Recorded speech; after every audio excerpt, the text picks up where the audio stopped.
político. Claro. Bueno, hoy volvieron las clases en el conurbano, pero no en la provincia de Buenos Aires interior. ¿Eso cómo lo...? ¿Qué opinión Bueno, tenés? esto tiene que ver con la dinámica que va llevando la expansión del virus, el contagio del virus, la dinámica del virus. Siempre dijimos que la pandemia se va desarrollando como una mancha de aceite en el agua. Sí.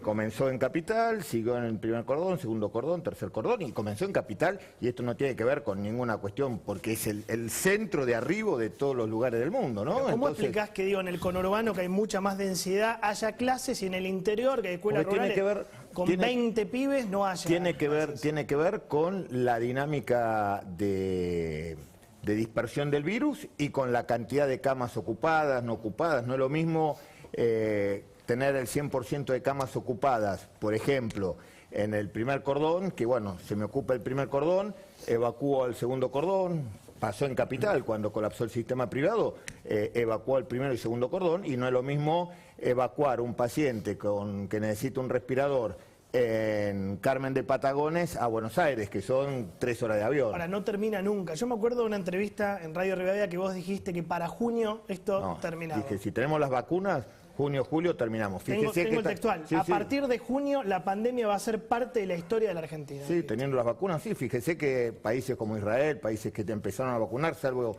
Gran Bretaña, no que tenemos la vacuna. Claro, no tuvimos la vacuna.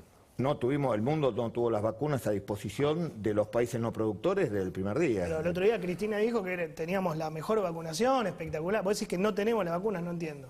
No, son dos cosas distintas. Nosotros firmamos contratos con los proveedores de vacunas que no cumplieron, no solamente con nosotros, sino en el mundo no cumplieron, sí. Obviamente, porque es un bien escaso que está solicitado por todos los países, que son dos cosas distintas. Y además, en el medio hay cuestiones que son no previstas. Por ejemplo, fíjese lo que pasó en Inglaterra. En Inglaterra hicieron una campaña de vacunación fabulosa. Sí. Estudiaron el desarrollo de la pandemia, hicieron la vacuna, vacunaron, y el 21 de junio, cuando dijeron volvemos a la normalidad, está todo bien, en abril comenzó la cepa Delta, sí, o la cepa... Sí, es un sublinaje de la India. Sí. En abril, con un 1% de circulación, y en menos de 2 meses tienen 95% de circulación. Se le dispararon los casos, pero no los muertos. Exacto. Digo, es muy importante porque ellos sí tuvieron la vacuna, a diferencia de nosotros, porque tenemos 600 muertos por día.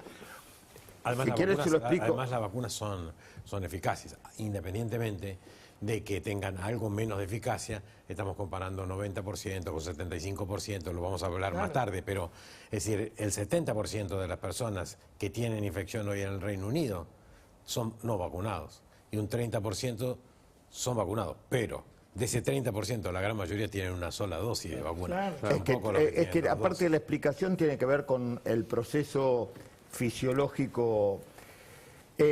Justamente la variante Delta, o esta sublinaje, que en realidad es la B1.767.2, a diferencia de todas las demás variantes, no tiene una mutación que es la E484K. Traducímelo al castellano. Bueno, ¿qué quiere decir? En español. Que el problema de la Delta, por sobre todas las cosas, es que cambia un aminoácido en su espiga, cambia la polaridad y lo hace que se pegue más rápido. Cambia un positivo por negativo y hace que el virus se pegue de manera más eficiente a la célula. Y eso genera mayor transmisión. Entonces, al generar mayor transmisión, produce eso. Eso no se traduce que genera mayor escape inmunológico. Entonces, el problema es la mayor transmisibilidad que hay en una mutación. Entonces, ¿cuál es el problema de la mutación?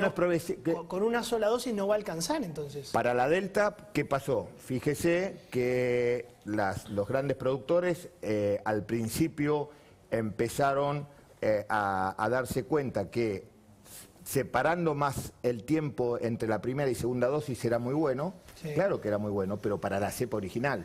Por eso para esta cepa, fíjese que tanto Pfizer como Moderna en una sola dosis solamente cubre el 30%. Bueno, pero seguime con este razonamiento, por favor. En la Argentina, ¿cuánto vacunamos con una dosis? ¿30%? Sí, más o menos. ¿Y con 2 dosis cuánto? No, 7%. Más o menos. Casi 40 más. Yo veo los datos. Por eso, 40. 7,5. En total 40, sí. Sí, está bien. Y con 2 dosis, 7,5. Sí. Yo veo el dato Our War in Data. necesitamos las 2 dosis para la Delta. Necesitamos las 2 dosis porque el plan es de 2 dosis, eso no se discute. No, eso ni hablar, pero ahora, al principio dijeron, bueno, con una dosis... Para cubrir la Delta, sí, que hoy todavía no tenemos circulación comunitaria, que digamos que no tenemos circulación comunitaria no quiere decir que no la tengamos. Va a terminar pasando.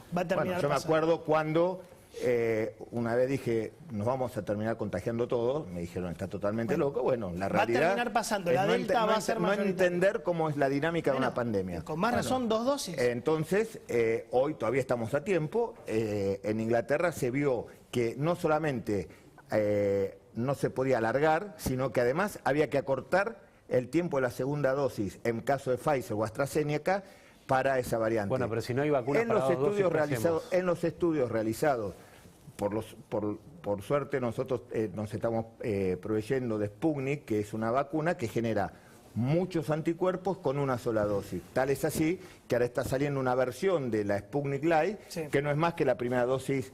Es solo la primera dosis. ¿Cómo hacen si no tenemos la cantidad de vacunas suficiente para dar 2 dosis a más cantidad de gente? Sí, bueno, es lo que uno no se puede pelear con la realidad. No nos podemos pelear con la realidad. Hay una realidad, esta es la realidad. Lo que tenemos que ver es cómo administramos en el tiempo para la realidad que nos toca administrar. Hoy tenemos problemas en Rusia con la segunda dosis, es una verdad. Sí. No están llegando las segundas dosis. No están llegando porque hubo un problema en la producción. Bueno, por suerte, esa es la mala. La buena que todavía no tenemos instalada la variante Delta. Pero es cuestión de días. Es cuestión de tiempo. Entonces, bueno, tenemos que administrar esos tiempos con las vacunas recibidas, ir haciendo un bloqueo selectivo de acuerdo a cómo va evolucionando la pandemia. ¿No sentís que se manejó mal el tema de las vacunas en la Argentina? Que si hubiéramos tenido... A mí Pfizer me importa poco, porque viste que hay algunos canales que dicen cómo la tienen con Pfizer. Pfizer, Moderna, Janssen, si hubiéramos tenido otras vacunas. De hecho, Estados Unidos quiere donar 500 millones y Argentina no puede recibir porque no tiene acuerdos con esos laboratorios. Si hubiéramos tenido esa vacuna... No es una cuestión de acuerdo. Yo le hago una pregunta. ¿Usted nunca le pasó, por decir, quiero comprar esto y cuando lo va a comprar le dice, no lo vendo? Por más que usted tenga la plata, por más que usted tenga la plata, tenga la voluntad, el ánimos, por más que usted tenga ese ánimo de comprar, Pfizer del otro lado le dicen no le vendo. No es así, no es así. No, el CEO de Pfizer dijo el otro día que le había ofrecido a la Argentina 13 millones de vacunas y que había 8 millones de vacunas listas para el primer semestre. Sí, claro. Y que el gobierno dijo no. No es así. Sí. Dijo, con esa legislación nosotros no vendemos. Sí. No es que el gobierno dijo no. Pfizer dijo, con esa legislación, Pfizer no le vende a la Argentina. Sí. Fue claro. Quien no decidió vender, porque había una legislación, y está bien, bueno, ellos son los que venden. Pero la legislación no se hizo con la negociación con Pfizer, o sea, uno tiene que acordar, digamos, las normas para poder sacar una ley que efectivamente... No, son diferentes. Vacunas, ¿no? Lo que pasa es que, no nos olvidemos, es el hombre y sus circunstancias. Cuando comenzó la negociación con las primeras vacunas, y acá hay que hacer capaz que una explicación científica, hay 2 tipos de vacunas. Las vacunas, digamos, tradicionales, ¿sí? Que son las vacunas Sputnik, las vacunas chinas, que tienen una metodología para generar los anticuerpos ya desarrollada en el tiempo, es una cosa. Estas son vacunas que por primera vez se utiliza la tecnología de ARN. ¿Cuál es la diferencia? En las vacunas tradicionales, usted al organismo le presenta el virus, el organismo toma contacto y genera sus anticuerpos. En las vacunas de ARN, lo que se le dice al cuerpo, se le da una orden, haga esta inmunoglobulina. Se le da una orden. Nunca se había utilizado en el mundo. Si bien es una tecnología que se desarrolló hace mucho, en vacunas es la primera vez que se utiliza. Por lo tanto, había muchas expectativas si eso no podía inclusive traducirse en iatrogenia. Y en el mundo hay... Lo que pasa es que se está dando una explicación médica y queremos una explicación política. Es que no hay explicación política. Acá no es una cuestión política. Como decía recién. No? ¿Ustedes consiguieron en la provincia 10 millones de vacunas que el gobierno nacional lo consiguió? ¿Cómo hicieron?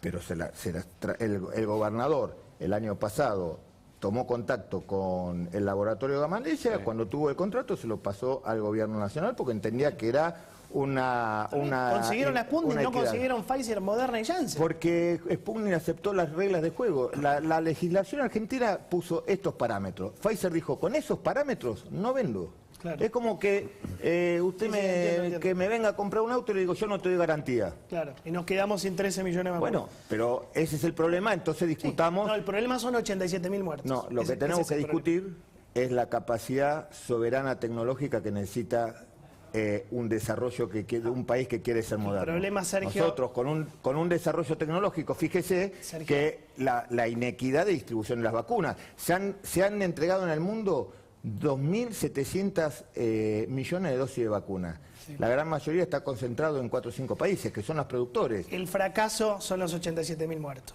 Eso es un fracaso. Nadie esperaba una pandemia en el mundo. El fracaso es si la Argentina desbordó su sistema de salud o no. No hay ningún tratamiento posible. Pasó 1 año y medio de pandemia, la ciencia recién ahora empezó a probar tratamientos eficientes contra el coronavirus a través de la aplicación no de 1, sino de 3 combinaciones de anticuerpos monoclonales. Pero hasta hace muy poquitito, y recién está en etapa de experimentación, la ciencia no ha encontrado cura. Por lo tanto, y usted lo sabe mejor que nadie, esto es una lotería. El coronavirus es una lotería. 2 personas se contagian de un mismo vector, uno evoluciona sin síntomas y el otro termina mal. Yo lo sé porque me pasó exactamente eso con mi mujer. Mi mujer no tuvo síntomas, yo la pasé espantoso. Y se murió en el mejor lugar, tuvo atención médica. Bueno, así actúa el coronavirus y por eso hoy está en discusión si es un virus escapado del laboratorio o es un virus mutado. Lo tengo a Roberto, naturalmente. Para ir con la cuestión coronavirus. Una cosa política breve. ¿Están dando mal los números en la provincia de Buenos Aires? La verdad que no sé de las encuestas, pero... No sé, yo no creo. Usted lo sabe. Pero leen encuestas. Sí, obviamente, leo las encuestas y las encuestas... El candidato es el que más mide. Sí, las encuestas dan lo que paga las encuestas son gratis. Son todos coimeros los encuestadores. No, pero